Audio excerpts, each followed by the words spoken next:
اچھا یہ میں صرف امپورٹنٹ پوائنٹس بتا رہا ہوں. بحث درمیان میں جو ایسی ہو رہی تھی جو میں سمجھتا ہوں کہ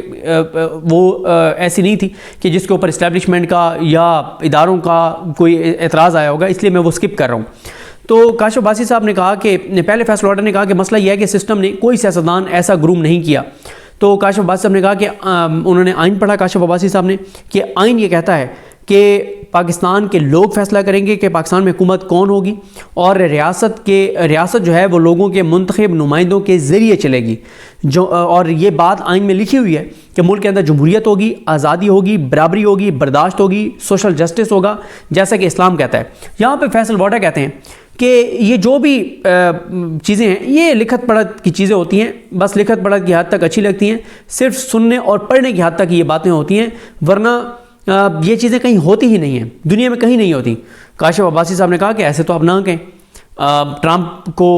نہیں, وہ نہیں چاہتے تھے, انہوں نے نام نہیں لیا, لیکن وہاں کی اسٹیبلشمنٹ کی طرف اشارہ کیا کہ امریکہ کی اسٹیبلشمنٹ نہیں چاہتی تھی کہ ٹرمپ جو ہے وہ بنے, لیکن ٹرمپ بنا. تو پھر فیصل واڈا کہتے ہیں کہ دیکھیں قرآن مجید میں جو چیزیں لکھی ہوئی ہیں کہ ایک مسلمان کو کیسا ہونا چاہیے, تو ہم اس پہ پورے اترتے ہیں؟ ہم نہیں اترتے. یعنی دیکھیں نا, مطلب یہ کہاں کی بات کہاں آپ ملا رہے ہیں. مطلب وہ کہہ رہے ہیں کہ جس طرح سے قرآن مجید میں لکھی ہوئی ہیں کہ مسلمانوں کو ایسا ہونا چاہیے تو ہم اس طرح کے مسلمان نہیں ہیں, تو اسی طرح سے آئین میں جو لکھا ہوا ہے کہ ملک ایسے چلنا چاہیے تو وہ نہیں چلتا. تو کیا یہ تو کوئی بڑی بات نہیں ہے, یہ بالکل اسی طرح سے جیسے قرآن میں جو لکھا ہوا ہے اس پہ ہم عمل نہیں کرتے. مطلب کون سی بات کا کہاں سے وہ جا کے اور کس طرح سے جسٹیفائی کر رہے ہیں. کاشف عباسی صاحب نے کہا کہ یہ بتائیں کہ عملی طور پر اس وقت حکومت کس کی ہے. فیصل واڈر نے کہا کہ وہی جو 75 سال سے جن کی حکومت ہے. تو انہوں نے کہا کہ جیسے یہ کافی کا کپ ہے, سامنے کافی کا کپ پڑا ہوا تھا, اس کے اوپر ٹیشو لپٹا ہوا تھا, تو انہوں نے کہا یہ جو ٹیشو پیپر ہے نا, یہ حکومتیں ہیں, اصل کام کافی کا کپ جو ہے وہ کر رہا ہے. یعنی اصل اسٹیبلشمنٹ ہے, باقی حکومتیں تو ایک ٹیشو ہیں. یعنی پھر مانیں آپ کہ سانحہ مشرقی پاکستان اور یہ سارے واقعات اور جو آج ملک تباہی اور بربادی کا ذمہ دار ہے, تو پھر یہ بات مانیں کہ جو فیصل واڈا کہہ رہے ہیں کہ 75 سال سے اسٹیبلشمنٹ ہی ملک کو چلا رہی ہے, اور اگر اس ملک میں 75 سال میں کچھ اچھا ہوا ہے تو وہ ہمیں بتا دیں کہ یہ 5 چیزیں اچھی ہوئی ہیں, اور جو 75 چیزیں بری ہوئی ہیں وہ بھی پھر مانیں آپ کہ وہ اسٹیبلشمنٹ کی وجہ سے, کیونکہ فیصل واڈا تو یہ کہہ رہے ہیں. اس وقت اسٹیبلشمنٹ کے سب سے زیادہ کلوز محسن نقوی اور فیصل واڈا ہے, اور فیصل واڈا کہہ رہے ہیں 75 سال سے اسٹیبلشمنٹ کی حکومت ہے پاکستان میں.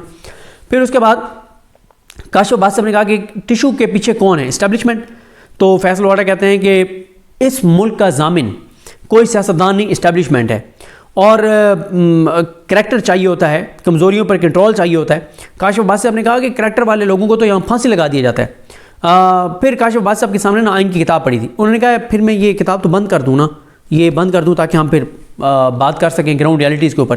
تو فیصل واڈا کہتے ہیں کہ بالکل, آپ اگر آئین کی کتاب بند کر دیں گے تو ڈسکشن آسان ہو جائے گی. یعنی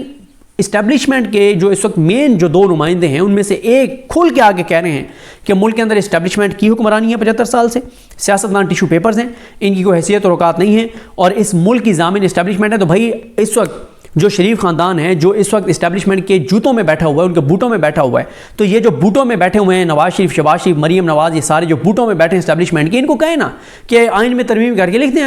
آئین میں لکھ دیں کہ اس ملک کی ضامن جو ہے وہ اسٹیبلشمنٹ ہے, اس ملک کو اسٹیبلشمنٹ نے چلانا ہے اور یہ نظام ہوگا. تو پھر اس میں وہ لکھوا دیں نا. پہلے بھی آپ نے 26ویں آئینی ترمیم میں اسٹیبلشمنٹ نے مسودہ تیار کر کے دیا اس کو اعظم نذیر تارڑ کو, اس نے جب کمیٹی میں جا رہا تھا اس نے کہا جی مجھے ابھی مسودہ وہ ملا ہے. پھر اس کے بعد اسٹیبلشمنٹ نے بندے پورے کیے, جس طرح سے لوگوں کو جبری گمشدہ کیا گیا, جیسے مینیج کیا گیا, لوٹے بنائے گئے, وہ سارے تو کرو 26ویں آئینی ترمیم کے ساتھ یہ ترمیم بھی آپ کروا لیتے. اور اب تو اور آسان ہے کیونکہ ادھر جسٹس جائیہ خان بیٹھا ہے جس کو خود لگوایا گیا ہے, چیف جسٹس امیر الدین خان بیٹھا ہے جس کو خود آئینی بینچ کا سربراہ بنوایا گیا, ادھر جسٹس عالیہ نیلم بیٹھی ہے, ادھر جسٹس ڈوگر بیٹھا ہے. اس سے مضبوط کب پاکستان میں اتنا تو مارشل لا میں اسٹیبلشمنٹ مضبوط نہیں تھی جتنی اس وقت مارشل لا کے بغیر اسٹیبلشمنٹ مضبوط ہے. تو آپ آئین میں ایک ترمیم کروا دیں اور لکھوا دیں یہ ساری چیزیں. اور جو باتیں آپ کہہ رہے ہیں کہ یہ گراؤنڈ ریالٹی کے خلاف ہیں کہ پاکستان کے لوگ فیصلہ کریں گے کہ حکومت کون ہوگی, حکمران کون ہوگی, تو چیزیں نکال دیں, بات ختم ہو جائے گی. اور عدلیہ کا بھی فیصلہ کر دیں کہ ایک کسی اس کو GHQ کے انڈر کر دیں سپریم کورٹ کو کہ GHQ سے فیصلہ ہوگا, ٹرانسفر پوسٹنگ ہوگی, وہاں سے آپ ٹرانسفر پوسٹنگ کریں چیف جسٹس کو, وہاں سے آپ لگائیں یہاں پہ ہائی کورٹس کے اندر. اور یہ بھی تو ہو سکتا ہے کہ ملٹری کورٹس کے اندر جس طرح سے جسٹس امین الدین خان, جسٹس جمال خان مندوخیل, جسٹس محمد علی مظہر, جسٹس یہ آئینی بینچ والے نعیم اختر افغان صاحب اور مسرت ہلالی صاحب, اور یہ سارے بیٹھ کے جس طرح سے نظر آ رہا ہے کہ وہ ملٹری کورٹس کو ویلیڈیٹ کرنے جا رہے ہیں, اور اعجاز الحسن صاحب کا اور منیب اختر صاحب, عائشہ ملک صاحبہ, مظہر علی اکبر نقوی صاحب کا فیصلہ جو ہے اس کو یہ کالعدم کرنے جا رہے ہیں, تو جسٹس عائشہ ملک کا فیصلہ کالعدم کرنے جا رہے ہیں, تو پھر یہ بھی کہہ دیں کہ ملٹری کورٹس کے جو جج ہیں ان کو ٹرانسفر کر دیں آپ یہاں پہ سپریم کورٹ میں, اور ان ادھر سے چیف جسٹس بھی ادھر سے آیا کریں, ہائی کورٹ کے ججز بھی ادھر سے آیا کریں. ویسے تو خیر یہ بھی ملٹری کورٹس والے ججز سے کام نہیں ہے اس وقت بھی جو بیٹھے ہوئے ہیں, مطلب جسٹس یا یہ افریدی ہوں یا یہ سارے, لیکن پھر بھی چلیں مطلب کھل کے وہ کریں نا, وہیں سے ٹرانسفر پوسٹنگ کریں, وہیں سے جج آئیں.